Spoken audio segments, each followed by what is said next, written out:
की तीव्रता के लिए व्यंजक। तो वैद्युत द्विध्रुव के कारण, वैद्युत द्विध्रुव के कारण, वैद्युत द्विध्रुव के कारण अक्षीय स्थिति में, अक्षीय स्थिति में, वैद्युत ध्रुव के कारण अच्छी स्थिति में वैद्युत क्षेत्र की, वैद्युत ध्रुव के कारण अच्छी स्थिति में वैद्युत क्षेत्र की तीव्रता के लिए सूत्र की स्थापना, सूत्र की स्थापना, वैद्युत ध्रुव के कारण, वैद्युत ध्रुव के कारण अच्छी स्थिति में वैद्युत क्षेत्र की तीव्रता के लिए सूत्र की स्थापना।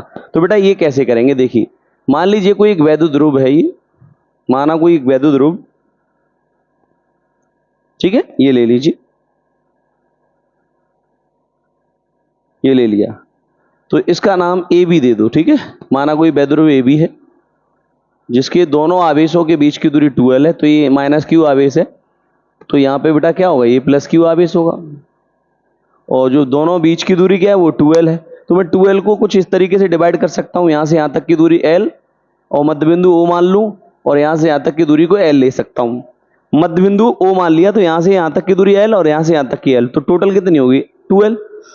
अच्छा, अच्छी स्थिति यानी इसकी अक्ष पर अच्छी स्थिति इस प्रकार से होगी कहीं पे, ठीक है, और निरक्षी स्थिति ऐसे होगी ऊपर नीचे, यानी ऊपर या नीचे, अक्ष में यानी इसके बीच सेंटर से होकर जाने वाली रेखा। तो थोड़ा सा इसके बारे में लिखते हैं। माना कोई वैद्युत ध्रुव ए बी है, थोड़ा सा माना कोई वैद्युत द्विध्रुव, माना कोई वैद्युत द्विध्रुव ए बी है, ठीक है। अच्छा, जिसके दोनों आवेशों के बीच की दूरी 2l है, ये बात यहां मेंशन कर दो थोड़ा सा, ठीक है। जिसके दोनों आवेशों के बीच की दूरी, जिसके दोनों आवेशों के बीच की दूरी 2l है, ठीक है। यह निर्वात या वायु में स्थित है, ऐसे कर देंगे, यह निर्वात में स्थित है, यह निर्वात में, आप ये भी कह सकते हैं के परावर्तक वाले माध्यम में स्थित है, यह निर्वात में स्थित है, ठीक है बेटा। तब इसके मध्य बिंदु, तब इसके मध्य बिंदु O से R दूरी पर कौन सी स्थिति में, अक्षीय स्थिति में, अच्छी स्थिति को अनुदैर्ध्य स्थिति भी कहते हैं, अक्षीय स्थिति में, अक्षीय स्थिति में वैद्युत क्षेत्र की तीव्रता की अच्छी स्थिति में, मध्य बिंदु O से R दूरी पर अच्छी स्थिति में वैद्युत क्षेत्र की तीव्रता की गणना करनी है, गणना करनी है। तो बेटा यहां से देखो, ये कोई वैद्युत ध्रुव ए बी है, ठीक है। अच्छा, इसके दोनों आवेशों के बीच की दूरी 2l है, ये वायु में रखा है, तो इसकी अच्छी स्थिति ये कहीं होगी यहाँ पे, ठीक है। जैसे यहां से एक डिस्टेंस ले रहे हैं, ये कोई अच्छी स्थिति है, और अच्छी स्थिति में मध्य बिंदु O से R दूरी पर अच्छी स्थिति में ये बिंदु P पर वैद्युत क्षेत्र की तीव्रता की गणना करनी है, मध्य बिंदु O से R दूरी पर, ठीक है, बिंदु P पर वैद्युत क्षेत्र की तीव्रता की गणना करनी है। तब बेटा यहाँ पे तीव्रता की गणना तो होगी, वो किसके कारण होगी ना, आवेशों के कारण होगी। तो आपको आवेशों से इस बिंदु P तक की दूरी आपको निकालनी पड़ेगी। तो आप देखिए यहाँ से बेटा, यहाँ से यहाँ तक की दूरी R है और ये वाली L है यहाँ तक, तो ये वाली जो डिस्टेंस होगी प्लस Q से यहाँ तक की, वो हो जाएगी R में से अगर L माइनस कर दिया जाए, टोटल जो R है यहाँ से O से लेके P तक की दूरी R है, और R में से अगर L माइनस कर दें तो ये वाली डिस्टेंस जो हो जाएगी वो R माइनस की L होगी। तो ये प्लस Q आवेश से यहाँ तक की दूरी हो गई।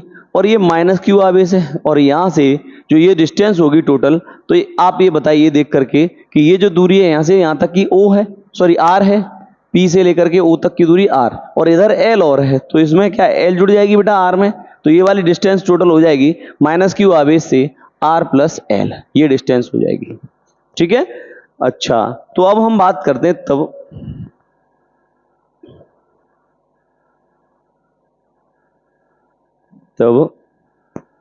यदि प्लस क्यू आवेश के कारण, यदि प्लस क्यू आवेश के कारण बिंदु P पर वैद्युत क्षेत्र की तीव्रता E1 हो, तब मैं ये कह रहा हूं प्लस क्यू के कारण यहां तीव्रता E1 हो। अच्छा ये बताओ, प्लस क्यू के कारण किसी बिंदु पर तीव्रता बाहर की तरफ होगी, तो ये E1 उधर की तरफ होगी। ठीक है, E1 हो, तब E1 अगर वैल्यू निकालूंगा यहां से, तो बेटा E1 यानी आप जानते हैं किसी एक आवेश के कारण वैद्युत क्षेत्र की तीव्रता का फॉर्मूला होता है E बराबर 1/4 pi epsilon not q upon r square, ये होता है फॉर्मूला। तो इसी फॉर्मूले के आधार पर E1 बराबर 1/4 पाई एप्सिलॉन नॉट और क्यू अपॉन, और बीच की दूरी क्या है बेटा r माइनस एल, तो r माइनस एल का होल स्क्वायर हो जाएगा। ठीक है, यहाँ स्क्वायर है तो, और ये आप कह देंगे समीकरण नंबर फर्स्ट, ये आप समीकरण फर्स्ट कह देंगे। ठीक है। अब इसी प्रकार माइनस क्यू आवेश के कारण, माइनस क्यू आवेश के कारण बिंदु P पर वैद्युत क्षेत्र की तीव्रता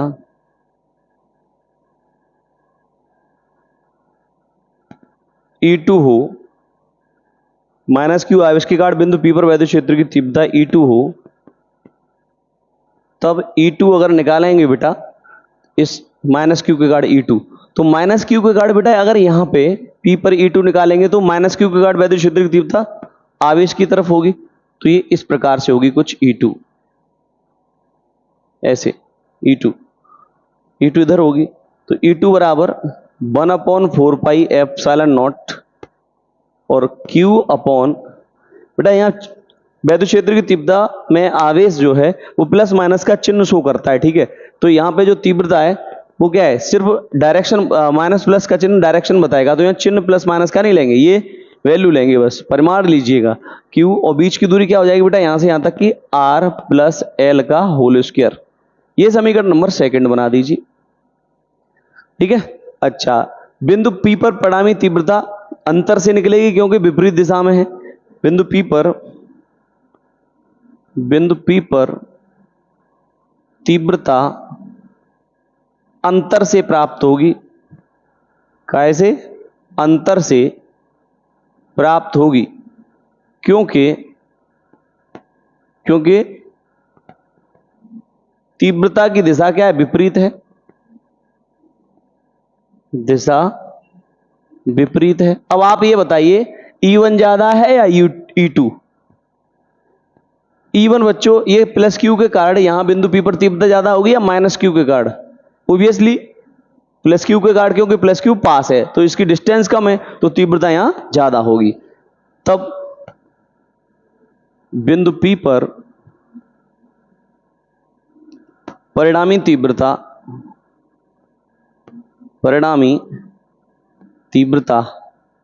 E बराबर E1 माइनस E2। ठीक है, बस वैल्यू लगा दो इसमें, यहां वैल्यू लग जाएगी बेटा,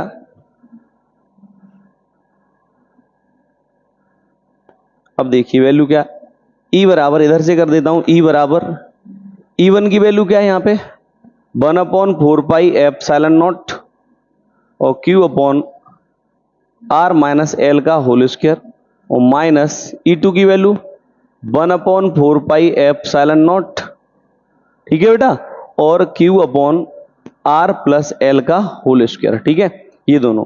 अब यहां से ध्यान दें आगे, यहां कुछ कॉमन है E बराबर 1/4 पाई एप्सिलॉन नॉट Q, और ये यहां पे बचा 1/R माइनस एल का होल स्क्वायर, और माइनस 1/r प्लस एल का होल स्क्वायर, ये ठीक है। अच्छा देखो ध्यान दें, यहाँ पे जो बच्चों ये बन जाएगा आपका E बराबर 1/4 पाई एप्सिलॉन नॉट और Q। अब इसका एलसीएम ले लो बच्चों, ये इन दोनों को सॉल्व करेंगे तो ये यहाँ एलसीएम आ जाएगा r माइनस एल का होल स्क्वायर और r प्लस एल का होल स्क्वायर। इसका डिवाइड करेंगे तो ये कट जाएगा तो बचेगा ये, तो r प्लस एल का होल स्क्वायर, चिन्ह माइनस का ये है, इसका डिवाइड करेंगे तो ये कट जाएगा, r माइनस एल का होल स्क्वायर बचेगा, तो r माइनस एल का whole square.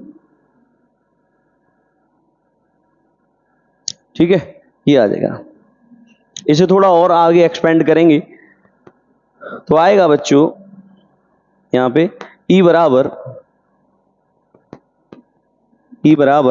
1/4 pi epsilon not, 1/4 pi epsilon not, ये Q है, ये r प्लस एल का होल स्क्वायर, ए स्क्वायर प्लस बी स्क्वायर वाले से खोल दीजिए, r square plus L square plus 2rl, ये ओपन माइनस का चिन्ह है और ये बाहर ही रहने देते क्योंकि ब्रैकेट में ये पहले ये ओपन होगा, तो r square minus L square खुले, sorry r square r minus L का होल स्क्वायर खुलेगा, r square plus L square minus 2rl, तो r square plus L square minus 2rl और ये ब्रैकेट बंद कर दो और नीचे एक पुस्तक में a प्लस बी, दूसरे में a माइनस बी, फिर इसका स्क्वायर भी है, तो पहले ये क्या बन जाएगा, a माइनस बी का a square minus b square वाला फॉर्मूला बन जाएगा, तो ये बन जाएगा r square minus L square का होल स्क्वायर।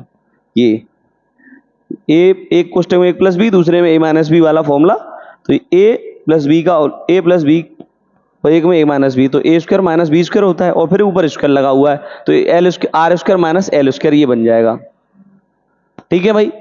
अच्छा अब यहां से ध्यान दें, अब इसे थोड़ा और एक बार ओपन करिएगा, E बराबर 1/4 पाई एप्सिलॉन नॉट Q और यहाँ पे बन जाएगा बच्चों r square plus L square plus 2rl minus, minus का गुणा होगा तो r स्क्वायर माइनस का और माइनस का एल स्क्वायर और ये प्लस का 2rl, ये प्लस का हो जाएगा और नीचे ये r square minus L square,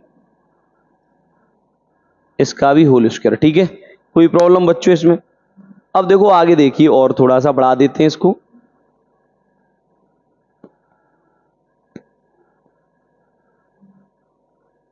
देखो चलो यहां से हो जाएगा बेटा E बराबर 1/4 पाई एप्सिलॉन नॉट। ठीक है। अच्छा यहां ये जो बनेगा, ये Q बाहर है, ये देखो r स्क्वायर से r स्क्वायर कट जाएगा, ये r स्क्वायर से r स्क्वायर कट जाएगा, ये प्लस का, ये माइनस का, ये प्लस का, ये माइनस का, एल स्क्वायर कट जाएगा, 2rl हो जाएगा 4rl और नीचे हो जाएगा r square minus L square का होल स्क्वायर। ठीक है, इसे आप एक काम कर सकते हैं, E बराबर 1/4 pi epsilon not into Q। ठीक है, ये 4rl है तो इसको 2 इंटू 2r इंटू एल कह सकते हैं और नीचे r square minus L square का होल स्क्वायर। ठीक है। अच्छा देखो आप जानते हैं, इसे थोड़ा और एक बार एक्सपेंड करें, 1/4 पाई एप्सिलॉन नॉट और ये आपका Q into 2 into 2 into R into L। तो आप एक फॉर्मूला जानते हैं, P बराबर होता है Q इंटू 2L, तो Q इंटू 2 और ये L, ये सब गुणा में है। अच्छा नीचे ये वैल्यू और बची है अभी, R square minus L square का होल स्क्वायर। ठीक है। अच्छा ये Q इंटू 2L की जगह पे क्या आएगा, P, चूंकि आप जानते हैं P इक्वल्स टू होता है Q इंटू 2L, तो आप इसकी जगह पे वैल्यू पुट कर सकते हैं, E बराबर 1/4 पाई एप्सिलॉन नॉट और ये आपका 2 और इसकी जगह आएगा P और ये R upon R square minus L square का होल स्क्वायर। अच्छा आप जानते हैं चूंकि L क्या है, ये बच्चों 2L बहुत कम दूरी होती है और 2L का भी ये क्या है, आधा है। ठीक है, आपने देखा यहाँ पर वैद्युत ध्रुव में, वैद्युत ध्रुव एक ऐसा समाधान है जिसमें तो समान किंतु विपरीत प्रकृति वाले दो आवेशों को एक दूसरे से अल्प दूरी पर रखा जाता है, तो ये 2L बहुत कम दूरी होती है और L और भी ज्यादा छोटी है, तो आर के सापेक्ष एल का मान, आर के सापेक्ष एल का मान बहुत छोटा होता है, इसलिए इसे नेग्लेक्ट कर देते हैं। तो आप लिखेंगे चूंकि आर के सापेक्ष एल का मान बहुत कम है, अतः इसे छोड़ने पर, तो यहां लिखेंगे चूंकि l is very very lesser than two r, अतः एल को छोड़ने पर, ठीक है, तो एल को छोड़, एल बहुत छोटा है, अतः एल को छोड़ने पर, तो एल छोड़ देंगे तो ई बराबर बन जाएगा बच्चों 1/4 एप्सिलॉन नॉट, और ये 2p r अपॉन एल यहां से चला जाएगा तो r की पावर 4 हो जाएगा, r की पावर 4 हो जाएगा। तो देखो ई बराबर यहां से बेटा 1/4 एप्सिलॉन नॉट 2pr, और ये r q इंटू आर लिखा जा सकता है क्योंकि r की पावर 4 है, तो ये कट जाएगा। तो ई बराबर आएगा बच्चों 1/4 epsilon not 2p upon rq, ठीक है। तो ये है बच्चों क्या आपका वैद्युत ध्रुव के कारण अच्छी स्थिति में वैद्युत क्षेत्र की तीव्रता के लिए व्यंजक है बच्चों, ठीक है। इसमें अगर कोई प्रॉब्लम है आपको तो आप कमेंट करके जरूर बताएं, ठीक है। मुलाकात होगी नेक्स्ट वीडियो में। Thanks for watching, bye bye, take care.